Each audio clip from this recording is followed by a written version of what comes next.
Millal ja miks valisid oma instrumendi ning kuidas sa tundsid ära, et see on see õige pill ja valik sinu eluks? No, mina olin 6-aastane, siis mult vanemad küsisid, et mis pilli ma tahan õppida. Nad ei küsinud, kas ma tahan pilli õppida, vaid millist pilli. Siis ma ütlesin klaverit, kuna mu isa on ka klaverimängi, võib-olla see tuli kuidagi loomulikult, et ma ütlesin klaverit ja sealt edasi on niiviisi läinud, et ma olen seda kogu aeg mänginud ja miskipärast olen ka üldse tahtnud seda mängida, et ma ei tea, ega teist pilli enam ei jõuaks õppida, et seda võimalus kindlasti ei ole. Ja mul oli ka suhteliselt sarnased, kuna minu vanemad mõlemad on muusikud, siis olin justkui nagu valiku ees, et mis pill see võiks siis olla ja mulle cello väga meeldis. Kuigi ma ei oska isegi öelda, mis põhjusel ta lihtsalt meeldis, tundus suur ja uhke pill ja siis ma hakkasin sellega ka vist 6-aastaselt tegelema. Kuigi mind ei ole kunagi selleks sunnitud, ma ei teagi, kas õnneks või kahjuks, et ma olin üsna laiskarjutaja, kui ma olin väiksem, et see isu tuli peale alles niimoodi teismelise eas. Ja see teos, mis mina mängin nüüd oma teosest, et Rahmaninovi 3. kontsert on tõesti üks väga suur väljakutse alati pianistile ja samuti tegelikult orkestrile ja dirigendile.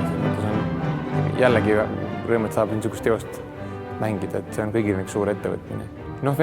Vene muusika, üldse Rahmaninovi muusika tegelikult on ju, mida võib-olla võib öelda nagu tõesti kui ilus muusika ja mis seal teeb endas. Võib-olla palju sellist, mida inimesed, ka kes muusikast võib-olla väga palju ei tea, mis on kõige lihtsamini ka kuulatav või ennast avab, et ta on väga siiras muusika ja tõesti väga ilus muusika, et hingeline, kui tohib öelda. Ja muidugi klaverimängijale väga nõudlik ja suuri raskusi esitav.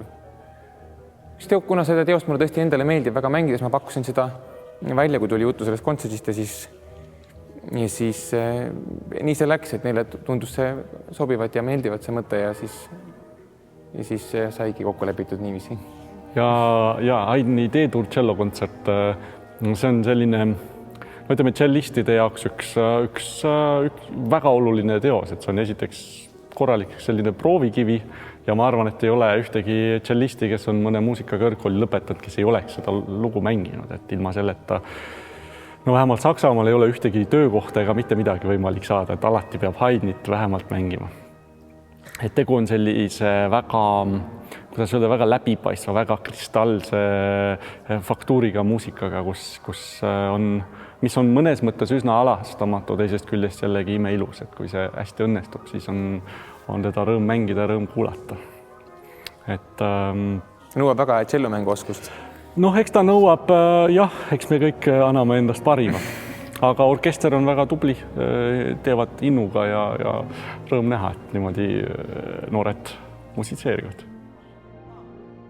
Mina esitan Mozarti oboekvartetti üheks looks, mille ma valisin, kuna minu jaoks on väga oluline laulmine olnud alati elus ja see Mozarti oboekvartett on kirjutatud Mozarti sellisel perioodil, kui ta oli Münchenis ja kirjutas oma ooperit Idomeneo.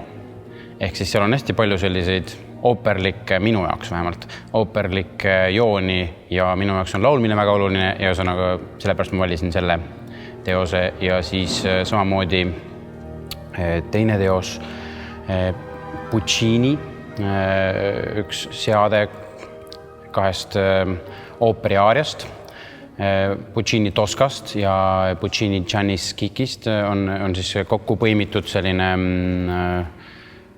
teos, kus siis samuti on laul väga olulisel kohal ja